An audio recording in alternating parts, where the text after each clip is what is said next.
वंदे मातरम की अनिवार्यता क्यों? आजादी के इतने सालों के बाद यह ध्यान कैसे आया? वंदे मातरम वो है कि 14 और 15 अगस्त 1947 की रात जब स्वतंत्र भारत अस्तित्व में आया और तब तक जनगण मन भारत के राष्ट्रगान के रूप में स्थापित नहीं हुआ था, तो वो जो फेमस नेहरू जी की ट्रस्ट विद डेस्टिनी वाली स्पीच है, तो वो कॉन्स्टिट्यूएंट असेंबली की बैठक किसको गाकर शुरू हुई थी? सुचेता कृपलानी जी ने वंदे मातरम गाया था।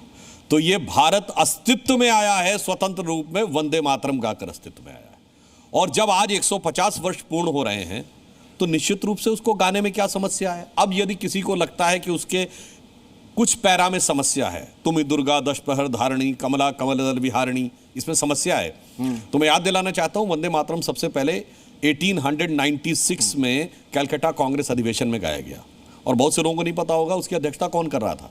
रहमतुल्लाह अहमद सयानी, बहुत बड़े इस्लामिक स्कॉलर थे। पूरा गाया गया, उनको तो कोई समस्या नजर नहीं आई।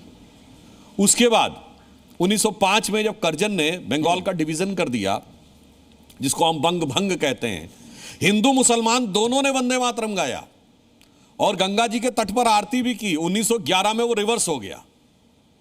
अब आइए साहब, 1896 से 1924-25 तक अनेक मुस्लिम कांग्रेस के अध्यक्ष रहे और हर अधिवेशन में पूरा गाया गया, इंक्लूडिंग मोहम्मद अली जौहर, जो 1923 से 24 में कांग्रेस के अध्यक्ष थे, जो बाद में मुस्लिम लीग के अध्यक्ष बने, वही जिनके नाम पे रामपुर में वो मोहम्मद अली जौहर यूनिवर्सिटी बनी, उसमें भी पूरा गाया गया।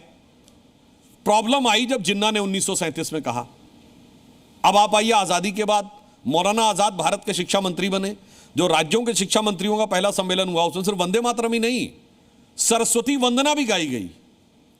तो इससे बहुत स्पष्ट है कि वंदे मातरम को लेकर किसी प्रकार की कोई समस्या नहीं थी, पर जो जिन्ना की मानसिकता वाली राजनीति है, जिसको सेकुलर चाशनी में लपेट कर चढ़ाया जाता है, उस कारण से यह समस्या आई है। और फिर मैं एक और एग्जाम्पल भी आपको बात बता दूं। देखिए, दुनिया का सबसे बड़ा मुस्लिम देश है इंडोनेशिया, और इंडोनेशिया की जो अमेरिका में एम्बेसी है, यानी दुनिया के सबसे शक्तिशाली देश में, वॉशिंगटन डीसी में मैसाचुसेट्स एवेन्यू पे, अगर आप नहीं गए तो नेट पे खोल के देख लीजिए, वहां उसके बाहर उन्होंने 12 फुट की सरस्वती जी की प्रतिमा लगा रखी। किसने? इंडोनेशिया ने, जो दुनिया का सबसे बड़ा मुस्लिम देश है, ठीक। और उसके नीचे 3 बच्चे पढ़ते हुए बने हैं, और वो कहते हैं ये हमारा कल्चर है, मां सरस्वती की आराधना करने से हमारे मजहब के ऊपर कोई फर्क नहीं पड़ता।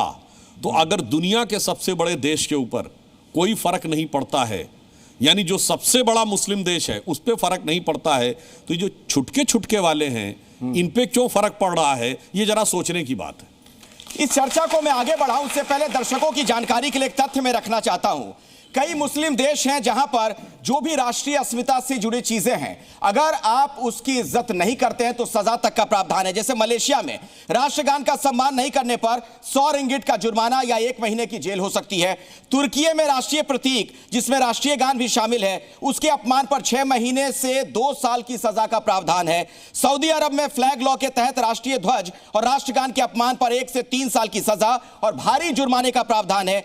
ईरान में राष्ट्रीय गान के अपमान पर अदालत जितने दिन चाहे उतने दिन की जेल की सजा सुना सकती है। और इंडोनेशिया में राष्ट्रीय प्रतीकों के अपमान पर 10 साल तक की जेल, भारी जुर्माना। फिर सैयद साहब ये बताइए, सैयद जवाद साहब, इतना बवाल क्यों?